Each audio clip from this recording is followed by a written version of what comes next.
Mesdames et messieurs, bonsoir, bienvenue à vous dans ce nouveau numéro de Diasporama.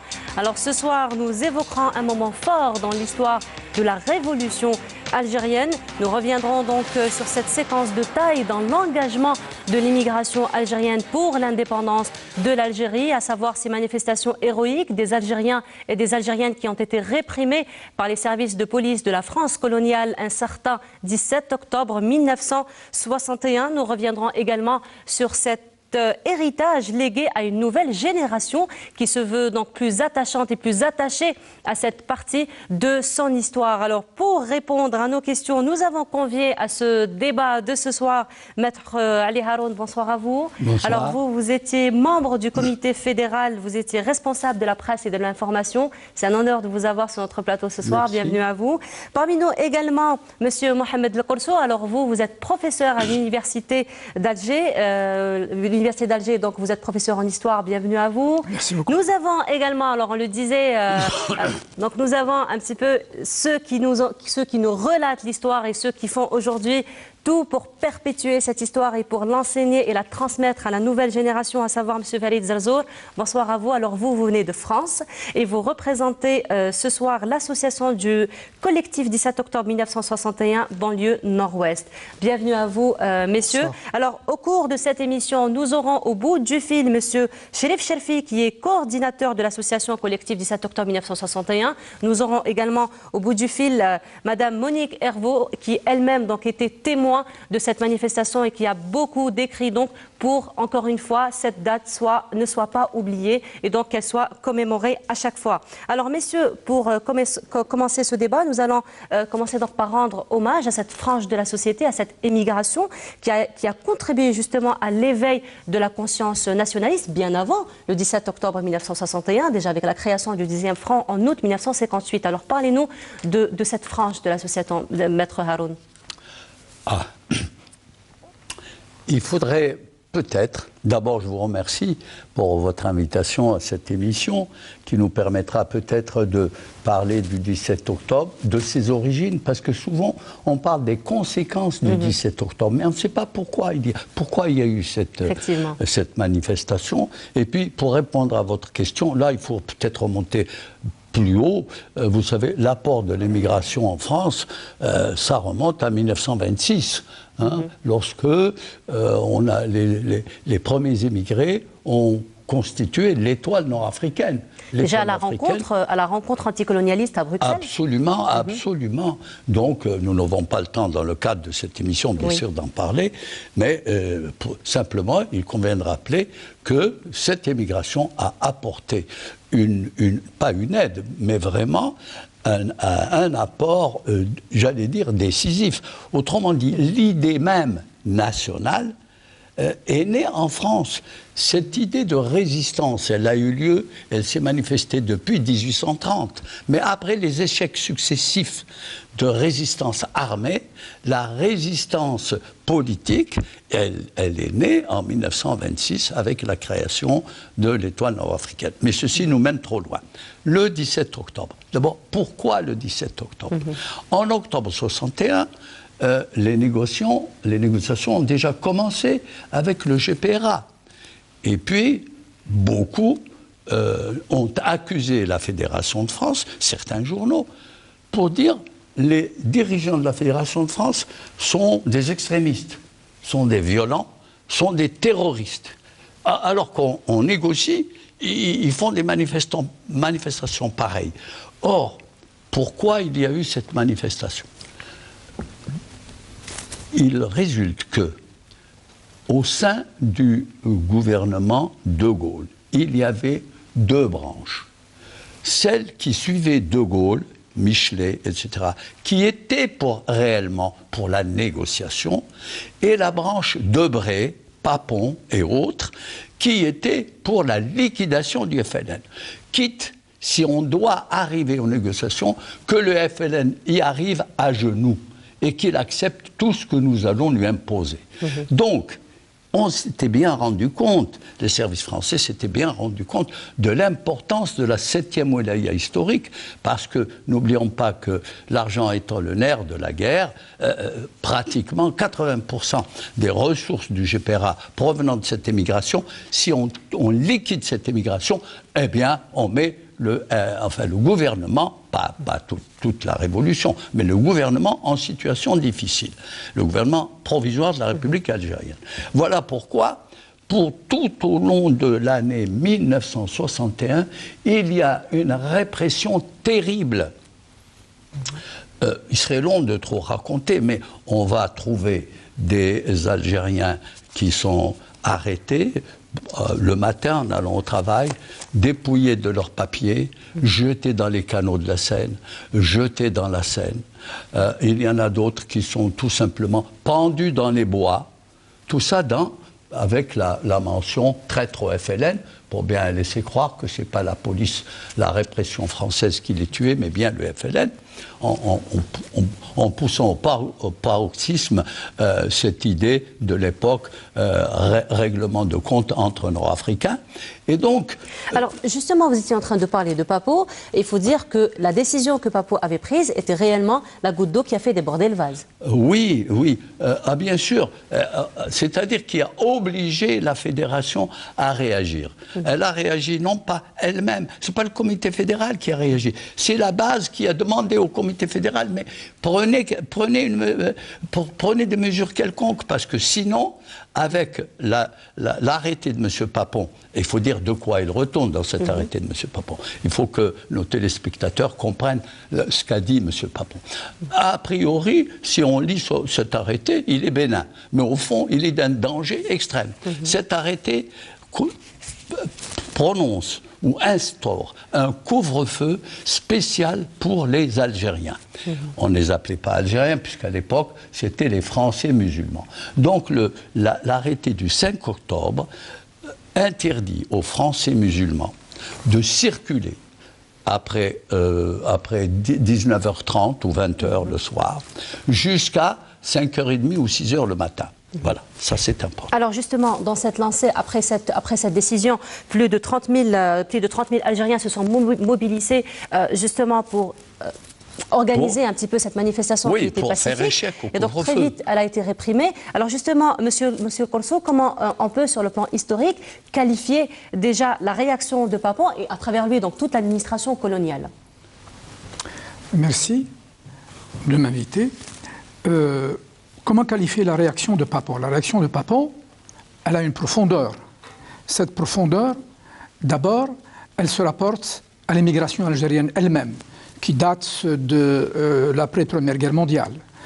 Elle se rapporte également à tout un service de police qui avait été mis en place dès la Première Guerre mondiale pour surveiller les Algériens.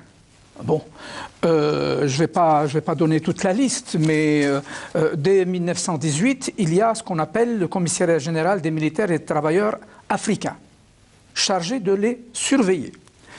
Je saute pour dire qu'en 1930, il y a des brigades spéciales qu'on appelle les brigades Nordaf, les brigades nord-africaines. Puis ça va évoluer un petit peu. Ça va évoluer entre 1930 et 1945. On a le service d'assistance. Vous avez bien entendu? Assistance aux indigènes nord-africains. La SENA. Sous le vocable assistance, en fin de compte, il y avait de véritables opérations policières qui étaient effectuées, avec une répression terrible, à tel point qu'en 1939, les Allemands vont puiser dans ce fond, dans cette expérience de la police française, et parmi les personnes, parmi le personnel qui va être mis au service du nazisme, nous avons Maurice Papon. Voilà le deuxième élément. Le troisième élément, en fait, la répression, parce que c'est de cela qu'il s'agit, ne date pas simplement du 17 octobre 1961. 1961, c'est la conjoncture de deux éléments fondamentaux. D'abord, c'est l'ouverture d'un second front en France, ce qui relève d'une tactique extraordinaire du FLN. Hein? C'est extraordinaire. C'est la première fois dans l'histoire des colonies où un peuple colonisé porte la guerre dans le pays colonisateur. Ça, c'est important. Il faut le souligner. C'est extrêmement important. Pourquoi? Parce que la France était partout, parce que aussi les Algériens étaient partout. Les Algériens étaient les porte-voix de cette demande d'indépendance. Comme l'a dit Maître Ali Haroun, que je salue, c'est un des historiques et en fin de compte, c'est lui qui doit parler, pas nous, pas moi en tout cas. En 1926, il y a eu le mot indépendance qui s'est enraciné dans les esprits, dans les cœurs, dans les entrailles de ces émigrés. De ces émigrés qui étaient de simples ouvriers, qui étaient de simples manœuvres, n'est-ce pas, maître, hein? Mais qui vont faire preuve le 17 octobre 1961 d'une conscience politique aiguë. Bon. Et d'ailleurs, il faut le souligner, le 17 octobre, ça a été un tournant décisif pour toute la révolution algérienne et pour toute l'histoire elle-même de la révolution algérienne. Alors nous reviendrons sur ce point-là, nous allons revenir sur ce point-là, mais avant cela, je vous propose juste de suivre ce reportage qui a été réalisé par Rachid Lehadi, c'est justement autour de Maurice Papon. Je vous propose donc de le découvrir et on se retrouve juste après. Les gants blancs de Maurice Papon cachent une main tachée de sang algérien. Il est nommé le 6 octobre 1949 préfet de Constantine pour mettre de l'ordre dans un territoire irrigué 4 ans plus tôt par le sang de 45 000 Algériens. Les militants nationalistes connurent une effroyable répression, poursuivis, emprisonnés et torturés. Secrétaire général de la préfecture de Paris en 1951, ses sbires ouvrirent le feu sur des manifestants algériens le 14 juillet 1953. 7 morts et 44 blessés. Il est nommé le 2 mai 1956 préfet de Constantine avec en prime les responsabilités d'inspecteur général de l'administration en mission extraordinaire, IGAM, pour les départements de Annaba, Constantine, Batna et Sétif. Papon généralisera la torture.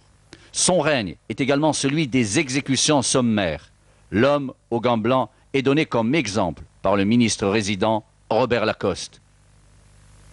Sous la responsabilité de Papon, 10 300 rebelles tués en 1956, plus de 8 000 lors des premiers mois de 1957. 117 000 personnes sont regroupées dans des camps, des populations entières déportées, leurs villages devenus zones interdites et massivement bombardés. Il est un des meilleurs chefs administratifs de l'Algérie, dira de lui Robert Lacoste. Il devient préfet de police de Paris en mars 1958. En août 1958, il organise des rafles d'Algériens à Paris et en banlieue. Plus de 5 000 Algériens sont internés dans plusieurs centres de détention.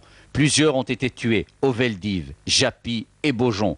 Les commissions d'enquête sur les assassinats d'Algériens après les rafles ne sont jamais parvenues à des résultats. Il décréta le 1er septembre 1958 le couvre-feu pour la population nord-africaine et crée, en janvier 1959, un centre d'identification à Vincennes.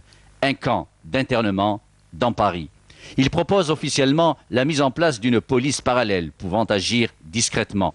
La force auxiliaire est créée sur décision du Premier ministre Michel Debré. Elle est composée essentiellement de harkis, encadrés par des officiers français agissant sous son autorité directe. Tortures, noyades et autres massacres ont commencé à Paris bien avant le 17 octobre. Il lâchera ses troupes sur les Algériens ce 17 octobre tout en leur permettant l'impunité. Voilà, c'était donc un extrait du documentaire le 17 octobre 1961.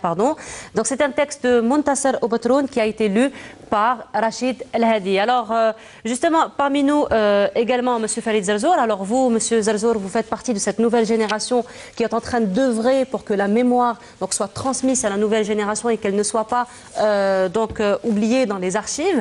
Alors, et vous le faites à travers ce collectif 17 octobre 1961. Alors tout d'abord, faites-nous une petite présentation de votre collectif. Merci de votre invitation. Ce collectif, il existe de manière informelle depuis de longues années, puisque la première commémoration sur le territoire qu'on occupe, nous, c'est-à-dire la banlieue nord-ouest, des villes comme Colombes, Gennevilliers, Asnières, Clichy, Beson, Nanterre. La première commémoration a eu lieu en 1974 sur le pont de Beson.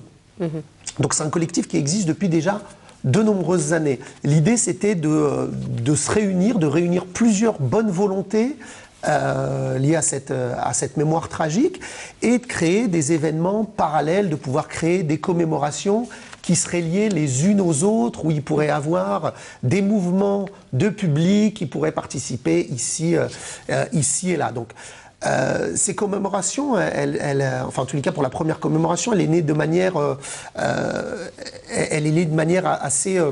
assez timide, mais en même temps avec beaucoup de volontarisme, puisque 1974, c'est un an après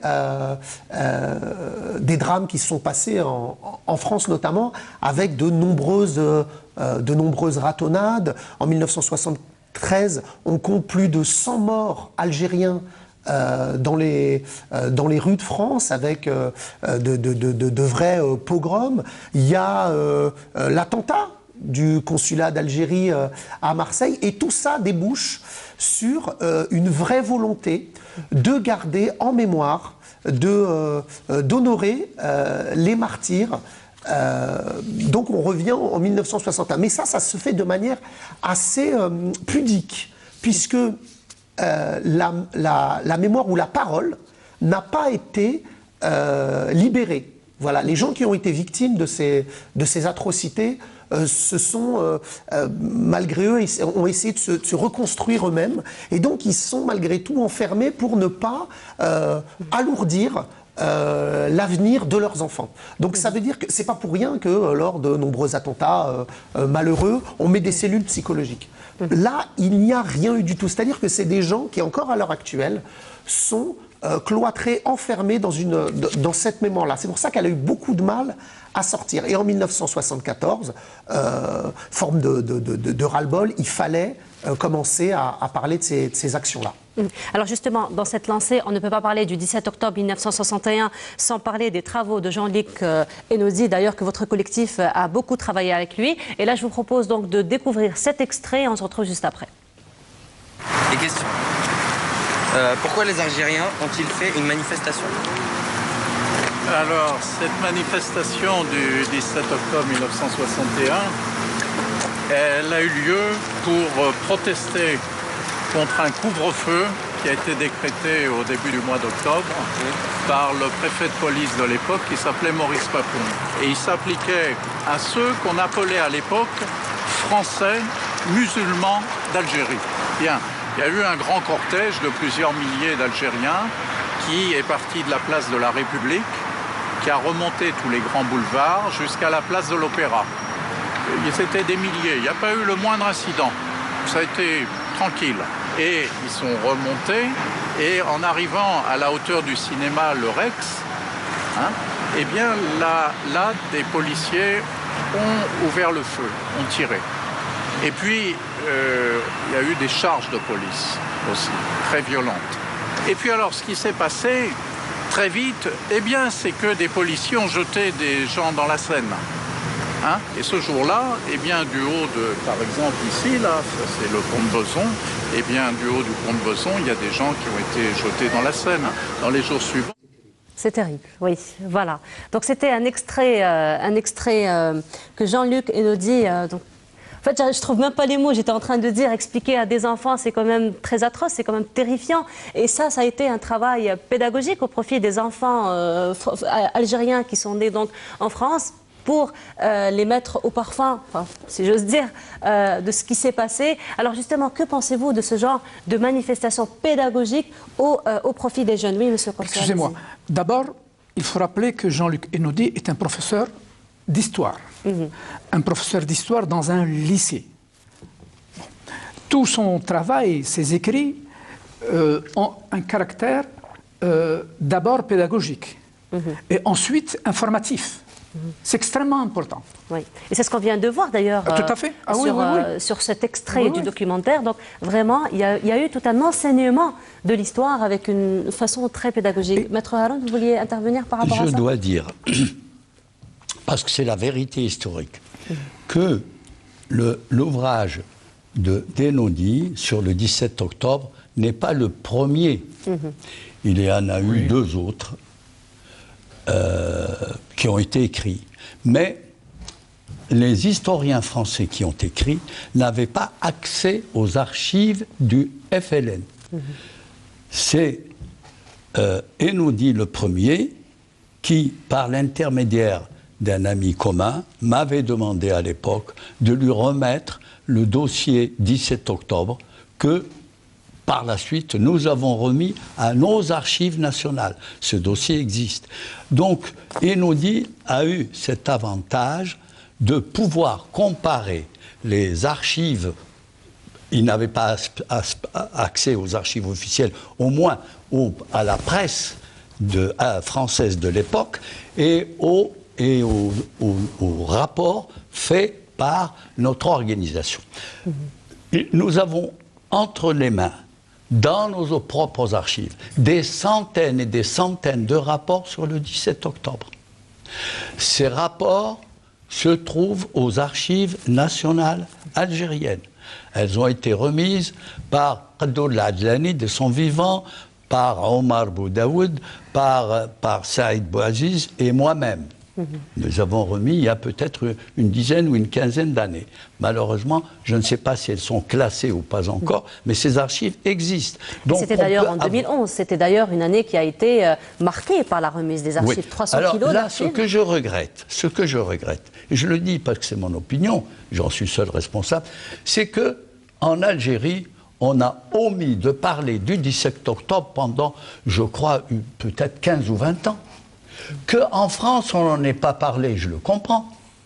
On ne peut pas être fier de ce qui s'est passé le 17 octobre. Mais en Algérie, pourquoi on n'en a pas parlé? Quelle est la raison, maître ce serait trop long de le dire. À mon avis, la raison provient du fait que la Fédération de France, au moment de la crise de 1962, n'a pas pris la position qu'il fallait prendre aux côtés de ceux qui allaient s'emparer du pouvoir. Donc c'était une raison politique. Tout à fait. Voilà, il faut le dire. Rien que ça. Je le dis, je le répète. C'est une raison politique, il faut l'affirmer, le confirmer. Bon, maintenant, alhamdoulilah, tant mieux, on parle du 17 octobre. Nous étions arrêtés tout à l'heure parce que nos auditeurs ou nos téléspectateurs disent 17 octobre, une manifestation. Mais pourquoi cette manifestation? Jusqu'à présent, on n'en a pas parlé.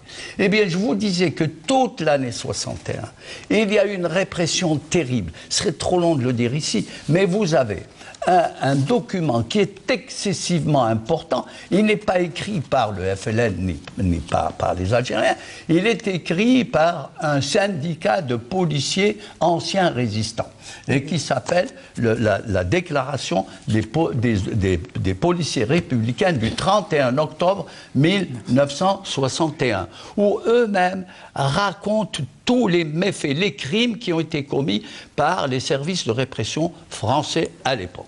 C'est pour répondre à cela que les Algériens se sont révoltés. C'est pour cela que plusieurs policiers ont été abattus. À la suite de cela, M. Papon dit, pour un policier abattu, nous en abattrons 10 Algériens. Vous avez libre cours. Voilà ce qu'a dit M. Papon. Pour un coup reçu, nous en donnerons 10. Pour un coup reçu, exactement. Vous avez raison.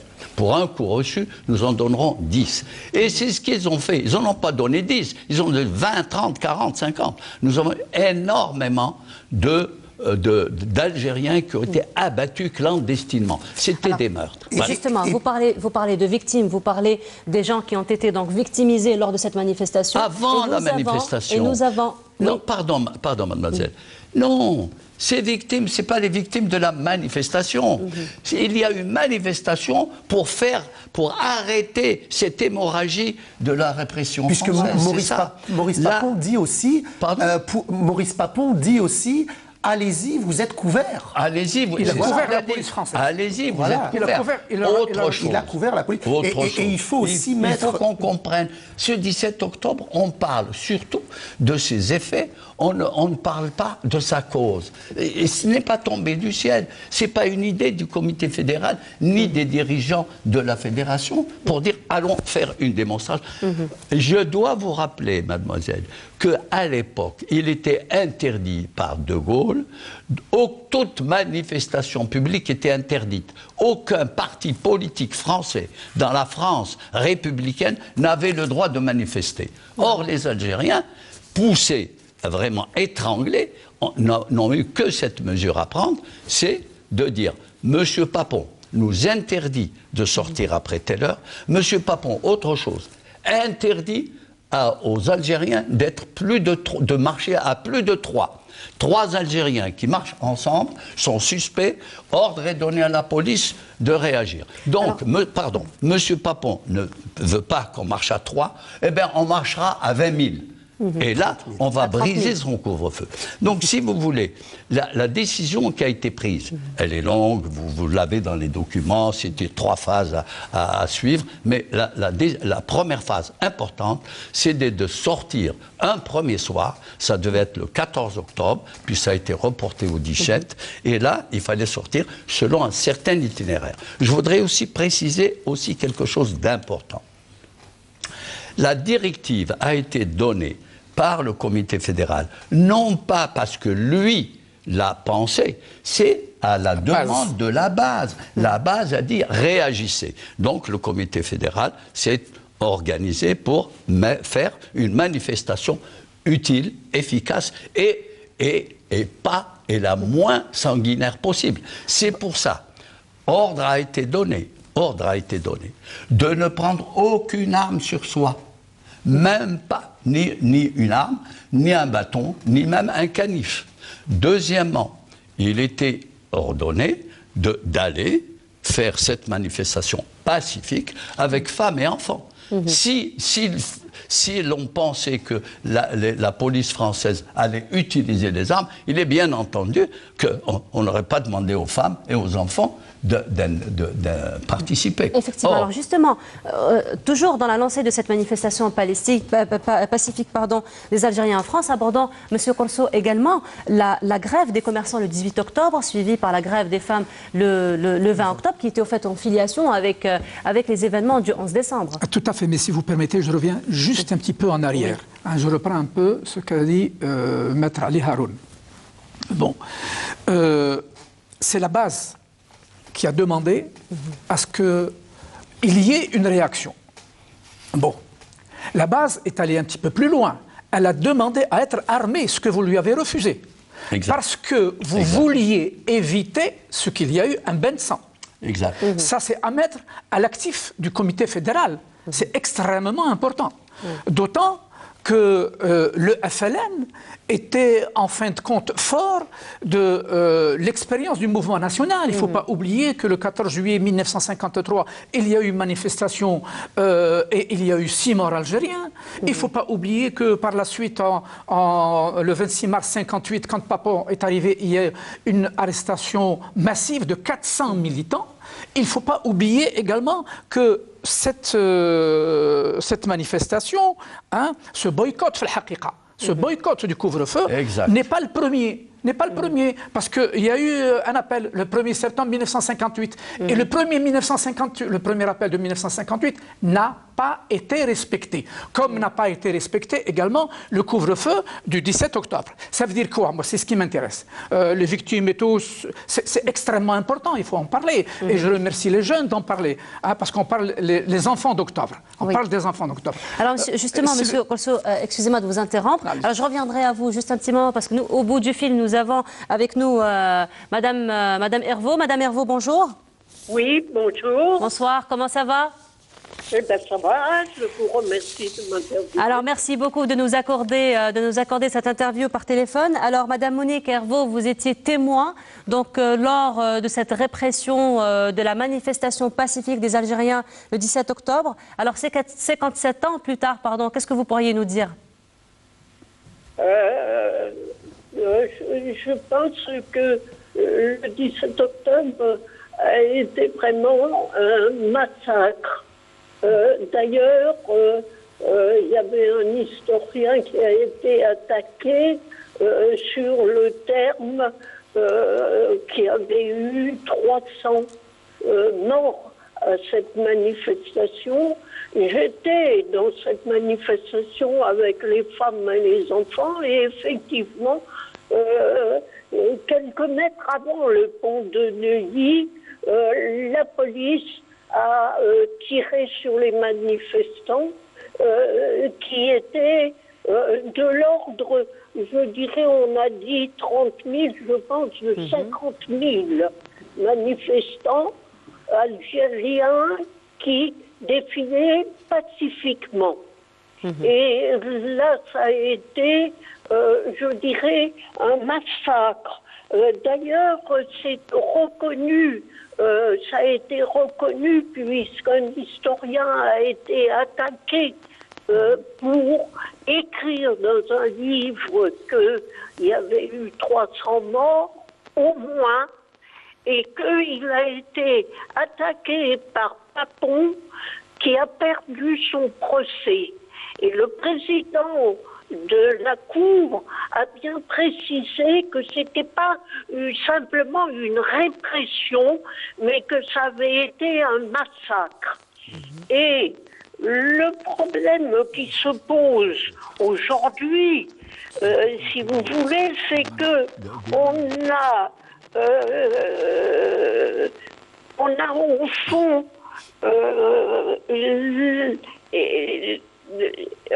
laissé dans l'oubli général de ce qui s'était passé, et qu'il faut que ça se sache de par le monde, parce que cette répression était non seulement le 17 octobre, mais moi j'étais dans un bidonville avec les Algériens, les femmes et les enfants, et de 10 000 habitants, et en fait, cette répression a été subie par toute cette population de par la France dans les différents centaines, 500 bidonvilles qu'il y avait alors. Et cette répression a commencé à partir du mois de janvier 61. Alors, Madame Herveau, c'était effectivement les hommes étaient massacrés à l'intérieur des bidonvilles.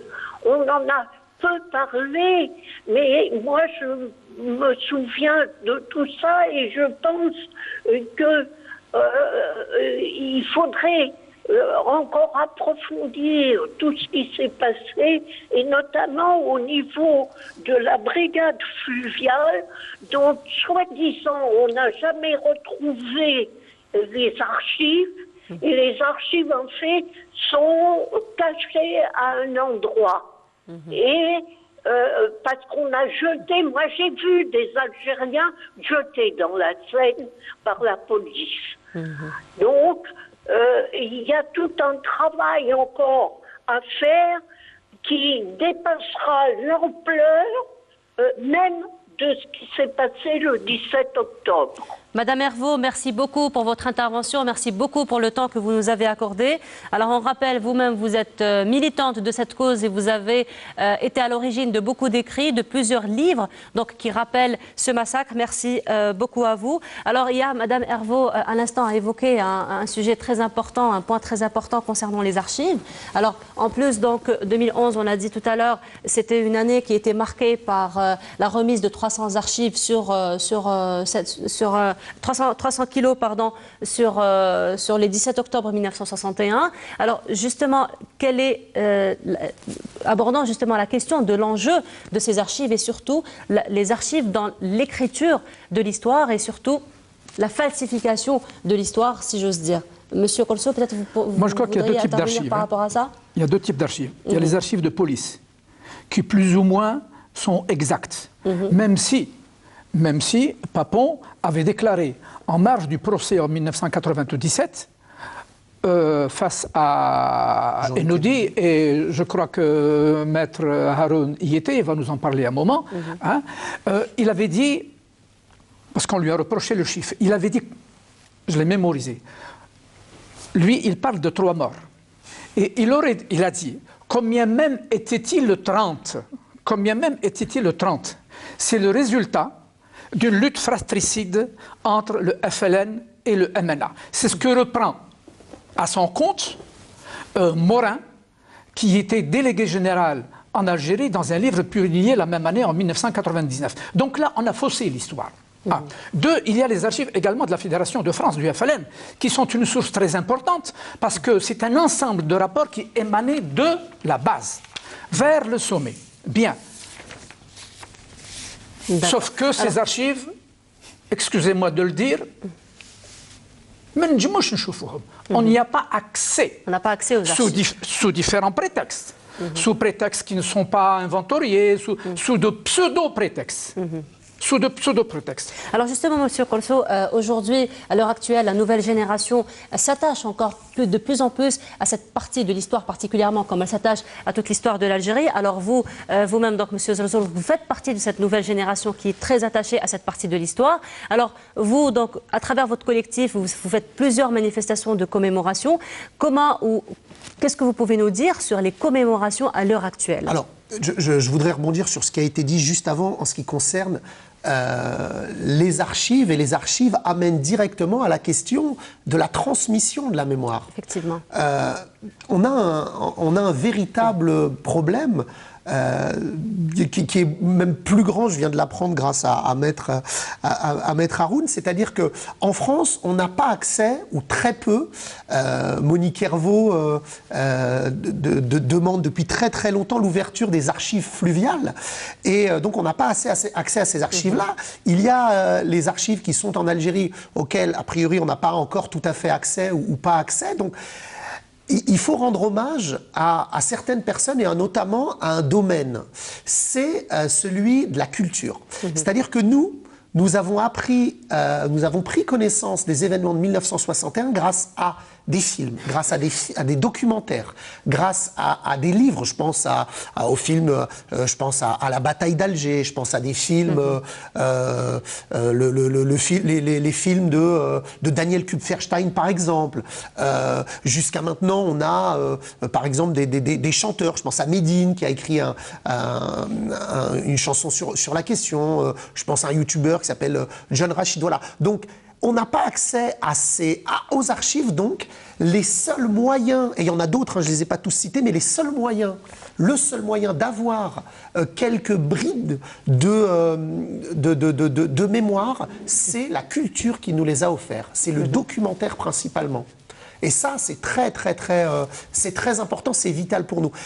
La deuxième chose que je voudrais dire, c'est, n'ayant pas accès à ces archives, et comme le disait Maître Haroun tout à l'heure, la France n'a véritablement aucune raison d'être fière de cette partie de l'histoire.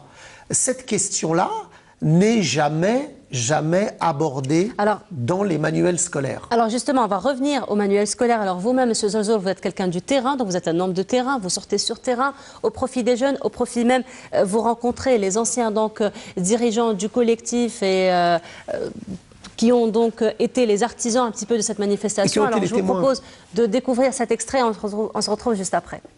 Passez par là, monsieur. Non, je peux là. Voilà.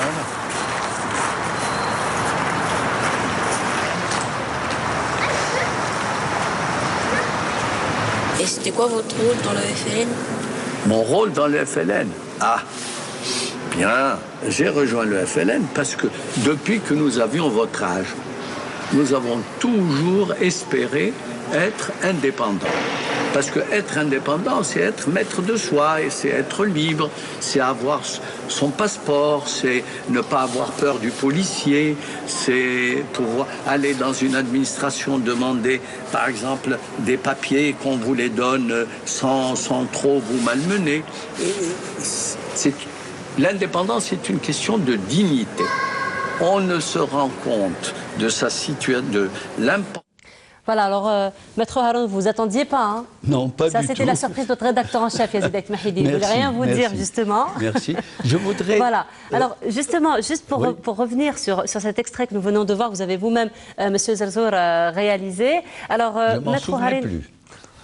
Vous vous rappelez pas? Non, non. Là, en voyant le film, oui. Si, oui. Voilà. Maintenant, ça vous revient. Ça me revient. Ça me revient. Alors, justement, Maître Haroun, là, on vous a vu avec des enfants. Vous étiez en train de leur expliquer un petit peu l'histoire d'Algérie. Alors, quelles sont les difficultés, justement, de la transmission de l'histoire à ces jeunes, à cette jeune génération? Les difficultés, d'abord, il faut que cette histoire, qu'on se mette d'accord sur une histoire acceptable. Parce que pour l'instant, chacun raconte son histoire. Il y a la thèse française, vous parliez tout à l'heure, monsieur le professeur parlait tout à l'heure de Papon, et des thèses officielles. Papon commence par dire il y a un mort. Et c'est pas la police qui l'a tué. C'est un règlement de compte entre Nord-Africains. Comme si, règlement de compte entre Nord-Africains, on attendait de venir au bord de la Seine, en plein Paris, pour régler son compte. Après, 2 jours ou 3 jours après, il y a eu, évidemment, au conseil municipal de Paris, l'intervention de Claude Bourdet. Tout à fait. Pour lui dire, on nous dit qu'il y a eu des dizaines de morts. Expliquez-vous. Alors, évidemment, il dit, oui, il y a quelques dizaines. Et puis, après, là aussi, vous avez le journal Le Monde, qui, quelques mois plus tard, nous apprend qu'il y a eu 80 ouvertures d'informations suite à des cadavres repêchés les 17 et jours suivants. Donc, il y a au moins 80 morts. Bon, alors, en ce qui concerne la Fédération de France, nous avons voulu être aussi objectif que possible. Nous avons reçu des dizaines et des dizaines, pour ne pas dire des centaines, de rapports sur le 17 octobre. C'est-à-dire au niveau de, pas de la cellule, mais disons au niveau de l'AXMA, de la région, de la Hamala, de la Wilaya, etc. Ça en fait beaucoup. Eh bien, là, nous avons essayé, au niveau du comité fédéral, de voir, d'après ces rapports, quels sont les morts. Parce que des blessés, il y en a eu beaucoup. Les manières dont ils ont été traités, c'était inhumain. Des crânes fracassés, il y en a eu beaucoup. Il y a eu beaucoup, surtout, de mains brisées, parce que les Algériens arrêtés mettaient la main sur la tête, et pour être transférés au Veldiv, ils étaient reçus à coups de bidule. De bidule, voilà. C'était le bidule. Et beaucoup de bras, de mains brisées. Mais les morts, nous avions 2 façons de les calculer. Ceux dont on nous disait dans les rapports, un tel était avec moi, il était à mes côtés, il a eu le crâne fracassé par un coup de bidule et jeté dans la Seine. D'autres vous disent, c'était pire, quand on lui demandait s'il savait nager. Oui, tout à fait. Ah oui, oui. S'il savait nager, on lui mettait des menottes ou on lui brisait les mains et on le jetait dans la Seine. Bon. Sadique. C'est sadique, bien. Et alors là, nous avons essayé de relever là où il y avait des faits précis pour lesquels il y avait mort. Maintenant, autre chose. Il y a eu, ce qu'il faut savoir pour les jeunes, c'est que ce soir-là, il y a eu 11 500 arrestations en une nuit. Je ne sais pas si ça existe dans l'histoire de France. 11 000 arrestations en une nuit. Donc en fait, 500 femmes et 111 enfants, le même soir.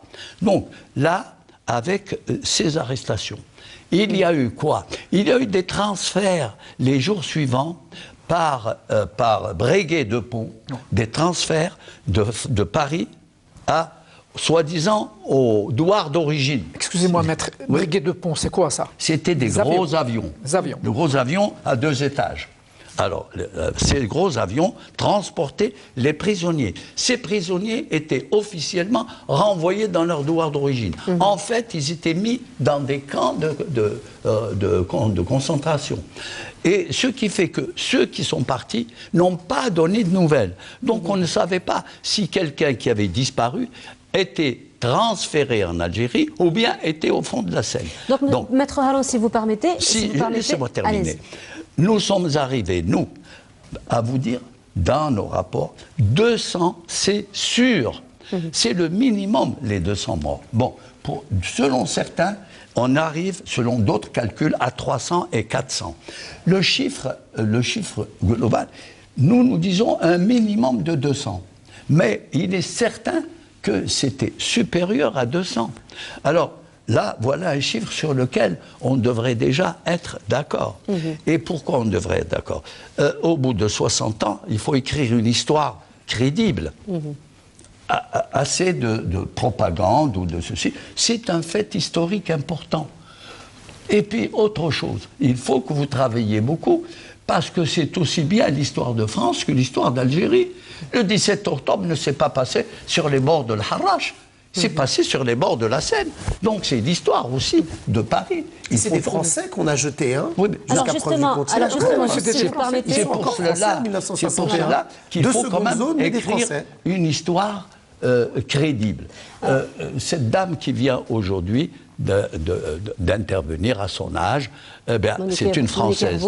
Ça l'honore, parce qu'elle recherche la vérité. Voilà. Il faut dire aussi qu'il y a des Français qui recherchent la vérité. Il y a des auteurs français, il y a des historiens français qui recherchent la vérité. Je vous ai cité tout à l'heure le tract des policiers républicains. Vous savez, je pense que puisque Macron, Benoît, à l'actualité, a dit ce qu'il a dit pour Audin, eh bien, vous savez, ces policiers républicains, il fallait avoir le courage de faire le document qu'ils ont écrit à cette époque, le 31 octobre 1961. Et je crois que c'est rare, j'étais une dizaine sur l'ensemble de la police, eh bien, qu'est-ce qu'ils terminaient, vous savez, leur document par une phrase qui m'a beaucoup touché. Ils disaient ceci: nous adressons cette lettre à Monsieur le Président de la République, à messieurs les membres du gouvernement, députés, sénateurs, conseillers généraux, départementaux, etc., aux représentants de la presse, du monde syndical, littéraire et artistique. Nous avons conscience d'obéir à de nobles préoccupations, de préserver notre dignité d'homme, celle de nos familles, qui ne doivent pas, c'est les policiers qui parlent, de nos familles, qui ne doivent pas avoir à rougir de leurs pères, de leurs époux. Mais aussi, nous sommes certains de sauvegarder le renom de la police parisienne, celui de la France. Donc il faut que cette histoire soit écrite par les gens de bonne foi de part et d'autre. Alors là, Maître Haroun, juste si vous permettez, là vous avez évoqué l'une des difficultés de la transmission justement de l'histoire, qui est d'abord s'entendre sur l'histoire elle-même et s'entendre sur des chiffres. Bien sûr. Pour votre part, Monsieur Zerzur, vous êtes sur terrain et donc vous essayez, vous faites votre mieux pour transmettre cette histoire à la nouvelle génération. Vous avez parlé tout à l'heure des manuels scolaires, vous avez parlé tout à l'heure du volet culturel. Quelles sont les difficultés justement que vous rencontrez sur terrain pour pouvoir transmettre cette histoire? Comme je vous le disais tout à l'heure, les premières communes... Excusez-moi, donc c'est juste que c'est peut-être une double responsabilité pour vous, comme il l'a dit Maître Haroun, parce que les événements se sont passés en France. Bien sûr. C'est comme disait aussi tout à l'heure Maître Haroun, c'est très compliqué de reconnaître ses torts pour la France et c'est le dernier massacre de masse en France perpétré par l'État, par des policiers. Je crois que le précédent, ça devait être la Commune de Paris. Donc c'est vraiment un événement extrêmement important et extrêmement honteux. Alors évidemment, après on a eu Sharon, mais c'est un événement extrêmement important. Mais pour revenir à des réalités, non pas comptables, mais réalistes, Sharon, c'est 9 morts. Et on est, pour Jean-Louis Kennedy, on est sur une base de 300 morts, minimum, on parle de 200. Donc c'est quand même des chiffres extrêmement importants. Donc juste pour revenir aux difficultés que vous rencontrez vous-même sur terrain pour cette transmission. Sur la transmission, c'est très simple, c'est-à-dire que c'est une problématique, le 17 octobre 1961, est très peu reconnue. On a eu un tremplin il y a 17 ans maintenant, avec la plaque posée sur le pont Saint-Michel par le maire de Paris, Delanoë à l'époque. Donc c'est vrai que ça a donné un gros coup de projecteur, mais qui finalement n'a pas été, est loin d'être suffisant. Parce qu'il faut savoir que, alors il y a eu le pont Saint-Michel évidemment, mais il y a d'autres ponts. On parle du pont de Neuilly, où là, 10 000 personnes, c'est le gros de la manifestation. 10 000 personnes qui partent du bidonville de la Folie à Nanterre. Oui. Donc là, on a un cortège énorme qui est arrêté. Il y a le pont de Beson aussi. Donc alors, la transmission, elle est difficile. Juste si vous permettez, on a Elodie qui parle justement de ce point-là que vous venez d'évoquer. Alors je vous propose de découvrir cette interview. On se retrouve juste après pour continuer sur cette même lancée. Il y a une liste d'environ 400 cas, voyez-vous, dont, alors en me basant sur des archives de diverses sortes, archives du FLN, archives de la préfecture de police, archives de justice, très important, archives la presse également de l'époque, et puis des témoignages aussi. Bon. Et donc, c'est une liste d'environ 400 cas, parmi lesquels de nombreux corps non identifiés, parce qu'on a retrouvé plusieurs dizaines de corps qui, jusqu'à maintenant, restent... Voilà, alors Monsieur Zerzoul, vous étiez un petit peu sur la même lancée. Vous vouliez rebondir encore une fois? C'est juste, il faut absolument l'avenir de la question, de la mémoire du 17 octobre 1961, en France particulièrement, elle tient essentiellement à l'entrée de cette question-là dans les manuels scolaires. On ne l'aborde pas. Avant de venir, j'ai demandé à des amis, des militants qui enseignent à l'école, au collège et au lycée, et ils m'ont répondu, nous pouvons l'évoquer, mais ça tient de l'exception, c'est-à-dire que la partie liée au 17 octobre 1961 n'apparaît pas dans les livres scolaires, dans les manuels scolaires. Et c'est fondamental pour la transmission. La transmission, elle se fait principalement à l'école.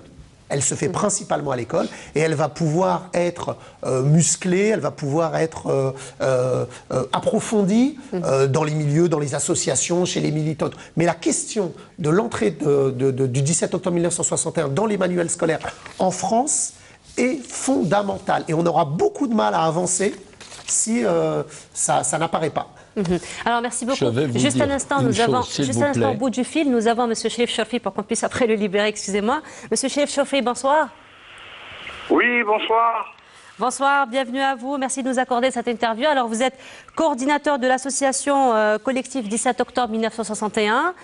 Alors, oui. Monsieur Cherif Chorfi, quelle est la symbolique de l'opération que vous avez organisée récemment qui est baptisée les ponts de la mémoire? Alors, en premier lieu, j'adresse un salut fraternel à toute l'Algérie. Les ponts de la mémoire, c'est tout simplement tous les corps qu'on a repêchés sous les ponts le 17 octobre, le lendemain du 17 octobre et encore les jours suivants. Donc, les ponts de la mémoire, c'est les lieux où on se retrouve aussi chaque année, le 17 octobre, pour honorer la mémoire des victimes du massacre qui a eu lieu et qui, comme vous le savez, a vu plusieurs centaines de morts, de blessés, des milliers d'arrêtés. Le 17 octobre avait commencé en fait déjà bien avant le 17 octobre. Et déjà, il y avait des exactions, il y avait une répression féroce qui s'organisait entre autres lieux dans les bidonvilles, en particulier à Nanterre, au bidonville de Nanterre-la-Folie. Et c'est ce qui a aussi en partie motivé les Algériennes et les Algériens à se rendre ce fameux 17 octobre à cette manifestation. Donc pour le Nord-Ouest, c'était en direction du pont de Neuilly. Ça a été une manifestation très imposante et il y avait une histoire autour de ces villes de Nanterre, de Colombes, d'Argenteuil, de Besançon, etc. à faire vivre, puisque c'était cette banlieue qui a accueilli le plus grand nombre d'Algériens. Et au moment du départ de la manifestation en direction du pont de Neuilly, il y avait place de la Défense, qui n'était pas celle qu'on connaît actuellement, il y avait déjà plus de 10 000 personnes. Et c'est à cet endroit-là que s'est produit le massacre le plus important. Et c'est pour cette raison que pour les 50 ans du massacre du 17 octobre, nous avions organisé avec les villes voisines de la banlieue nord-ouest une commémoration commune sur le pont de Neuilly, là où jamais aucune manifestation n'avait eu lieu depuis.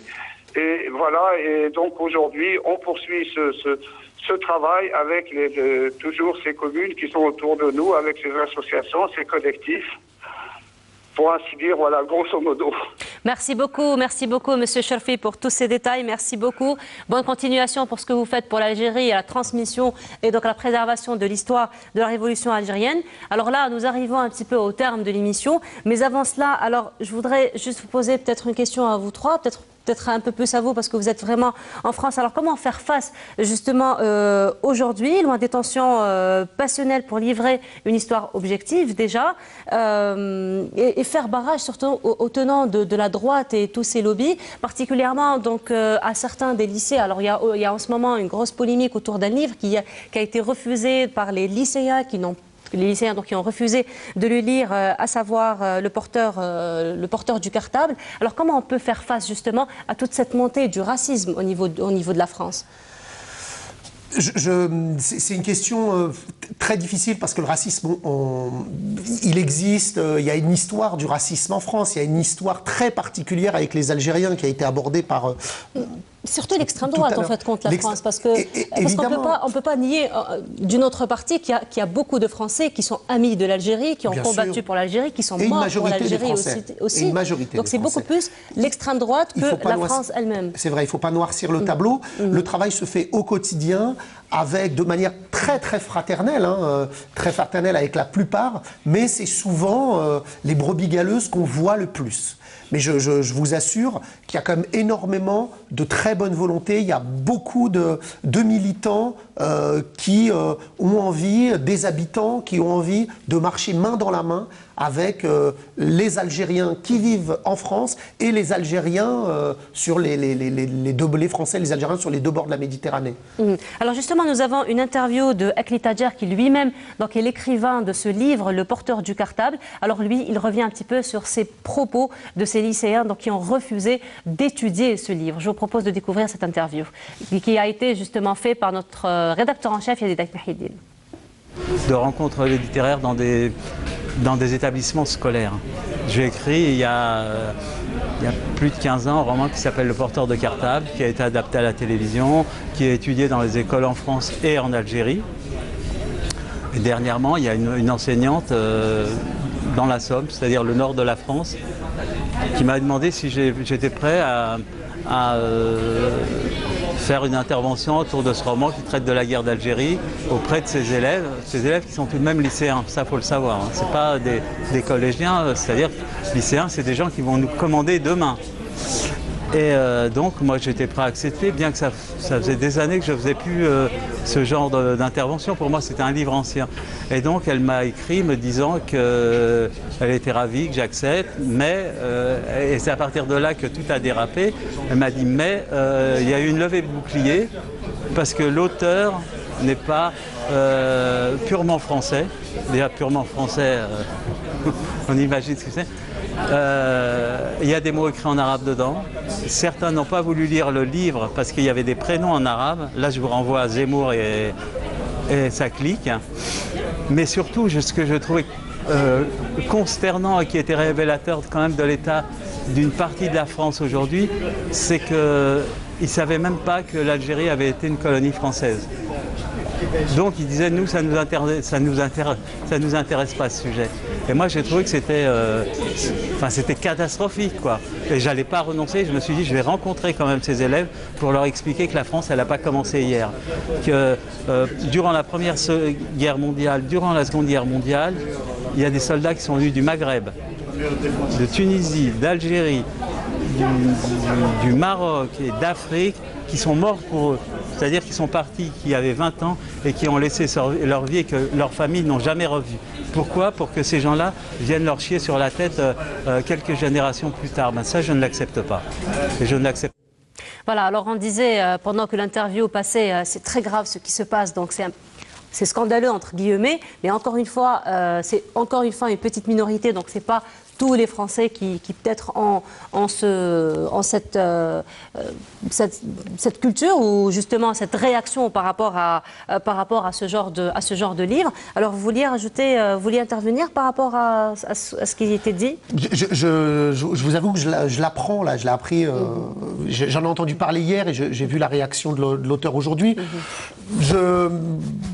Pour me prononcer moi-même sur ce sujet-là, et ça n'engage que moi, je ne crois pas que ce soit révélateur d'un climat en France, mais c'est une petite minorité, mais qui est aussi le résultat de ce que vient de dire l'intéressé. C'est une méconnaissance de l'histoire de la France. Maître Haroun, vous vouliez ajouter? Je voudrais rebondir sur ce que vous dites, Moi, je suis de votre avis. Il ne faut pas être pessimiste. J'ai été, il y a pas juin 2018, juin 2017, j'ai été invité à faire une conférence aux élèves de première dans un collège des environs de Paris, qui avait au programme la décolonisation. Et je leur ai parlé en 1 heure de la guerre d'Algérie. Il faut évidemment, aux jeunes, parler un langage accessible.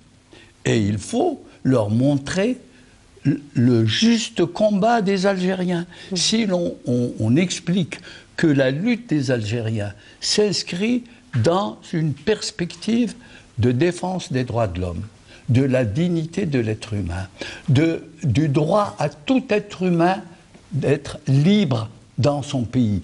Ils sont accessibles à cela. Et je vous assure que même pas 2 mois après, j'ai reçu 2 lettres des 2 classes qui étaient là, signées par tous les élèves pour dire nous avons été contents de suivre ce cours, et mieux que ça, ce cours, cette intervention. Et je vais vous dire, ça se faisait entre midi et 1 heure. Eh bien, beaucoup ont raté leur repas de midi parce qu'ils sont restés là pour me poser des questions. Et après l'intervention, il y a eu questions-réponses avec des jeunes de 16-18 ans, de première, voyez-vous. Donc, je pense comme vous, le tableau n'est pas si sombre. Il y a des extrêmes partout, il y a une extrême droite. Ben, il faut faire avec. Il n'existe pas d'extrême droite chez nous. Et puis, il faut rappeler encore une fois qu'il y a eu quand même beaucoup de Français qui ont combattu pour la cause algérienne et qui sont morts pour la cause algérienne. Puisque nous parlons des Français qui sont morts et que j'ai l'occasion d'être à votre antenne, je voudrais que l'Algérie, que nous reconnaissions l'apport de tous les Européens qui ont apporté leur contribution à la lutte des Algériens pour leur indépendance. Je ne parle pas seulement des réseaux français, les réseaux Janson, Curiel, etc. Mais vous avez en Belgique des réseaux importants. Vous avez en Allemagne, en Suisse, beaucoup d'Européens qui nous ont aidés. Et cela, nous ne l'avons pas suffisamment mis en relief. Et je pense que nous aurions intérêt, pour l'image de l'Algérie et du FLN, je parle du FLN de la guerre. Historique. Historique et authentique. Voilà. Je pense que ce FLN de la guerre, il a rempli sa mission. Merci beaucoup, Maître. Alors, on ne peut pas évoquer, bien sûr, les répressions du 17 octobre sans parler du délit donc, de faciès et surtout du prix Nobel. Donc, excusez-moi. Je ne sais pas, il y a une certaine émotion. Là, j'arrive plus à trouver mes mots. Eh bien, on est là pour vous comprendre. Voilà. Je pense que... Ça fait partie de l'émission. Alors du prix Nobel, c'est quand même très difficile pour nous, la nouvelle génération, en fait, d'évoquer l'histoire. C'est vrai que nous n'avons pas été témoins, mais lorsque ça nous est raconté, c'est toujours une émotion. C'est-à-dire, on reconnaît un petit peu tout ce qui a été fait pour l'Algérie et surtout pour nous aujourd'hui, comment nous vivons cette liberté et comment nous jouissons un petit peu de cette liberté grâce à tous ces sacrifices. Ça, en fait, compte aujourd'hui, c'est une émission un peu beaucoup d'émotions dans l'émission. Donc, je disais, on ne peut pas évoquer le 17 octobre sans parler donc du prix Nobel Garcia Marquez qui lui donc a été parmi ces victimes donc de cette répression. Donc là nous avons une photo de lui et justement pas seulement lui, parce qu'il n'y a pas eu que des Algériens qui ont été victimes dans cette manifestation, mais il y a eu d'autres nationalités, il y a eu des Français, il y a eu des Portugais, il y a eu des Italiens qui ont été donc victimes dans cette manifestation. Et justement, El País est revenu dans cet article, dans ce petit paragraphe que je compte justement partager avec vous ce soir. Alors, il disait « Un soir, en sortant d'un cinéma, je fus arrêté dans la rue par des policiers qui me crachèrent au visage et que me firent monter sous les coups dans un fourgon blindé. Il était rempli d'Algériens qui eux aussi avaient été cueillis avec coups et crachats dans les bistrots du quartier. Voilà, donc ça a été les propos de Garcia Marquez qui ont été repris par El País. Donc voilà, nous arrivons à la fin de notre émission. Un dernier mot, Maître Haroun, allez-y. Le 17 octobre a permis justement, j'allais dire, au monde entier de comprendre le visage hideux du colonialisme. Il n'y a pas eu que Gabriel Garcia Marquez, dont on a connu la mésaventure plus tard. Il y a eu un autre grand journaliste qui s'appelle Joseph Pomerleau de Waterville, qui était en voyage touristique à Paris et qui était journaliste important au New York Herald Tribune et qui a publié son témoignage dès le 20 octobre. Ce qui veut dire que quand vous avez des journaux américains et des journaux du monde entier qui parlent de ce qui s'est passé le 17 octobre, là, on a compris que le peuple algérien cherchait et méritait son indépendance. Merci beaucoup, Maître Haroun. Monsieur Corso. Moi, je voudrais rebondir à ce qui a été dit tout à l'heure sur ces enfants qui refusent de lire, d'approcher l'histoire de l'Algérie. Il y a également une raison. Il n'y a pas que le racisme qui est une lame de fond. Il y a également la loi de 2005 qui s'applique à, d'abord, qui porte sur Tamjid, la glorification du fait colonial, et l'interdiction qui a été faite à un moment donné d'enseigner l'histoire coloniale, même si l'article avait été retiré par Chirac à l'époque. Mais le fait est là. On alimente finalement cette haine. On l'alimente. On alimente ce rejet. Merci beaucoup. Alors, un dernier mot pour vous, Monsieur Farid Zerzor. On rappelle aussi que vous êtes metteur en scène au niveau du théâtre. Absolument. Du coup, je voudrais quand même terminer sur une note positive. Je voudrais vraiment lancer un appel pour travailler encore plus avec l'Algérie sur ces questions-là. Je voudrais vraiment qu'on arrive, nous, en France et ici, avec les Algériens d'ici, à pouvoir travailler sur les archives, sur la mémoire, pour retrouver des victimes. Et c'est très, très, très important. Merci beaucoup, merci à vous trois. Alors, je terminerai sur ce livre Demain. Donc, au fait, c'est une bande dessinée qui revient un petit peu sur l'un des bidonvilles qui ont connu la répression lors de la colonisation française en France, donc à Nanterre particulièrement. Donc c'est une bande dessinée qui a été réalisée par Laurent Maffre. Voilà, donc c'est une bande dessinée qui revient un petit peu sur les conditions difficiles de vie des Algériens dans ces bidonvilles. Alors merci beaucoup. Et Monique Hervaux a participé à l'écriture puisqu'on décrit les détails que Monique Hervaux a donné à Laurent Maffre.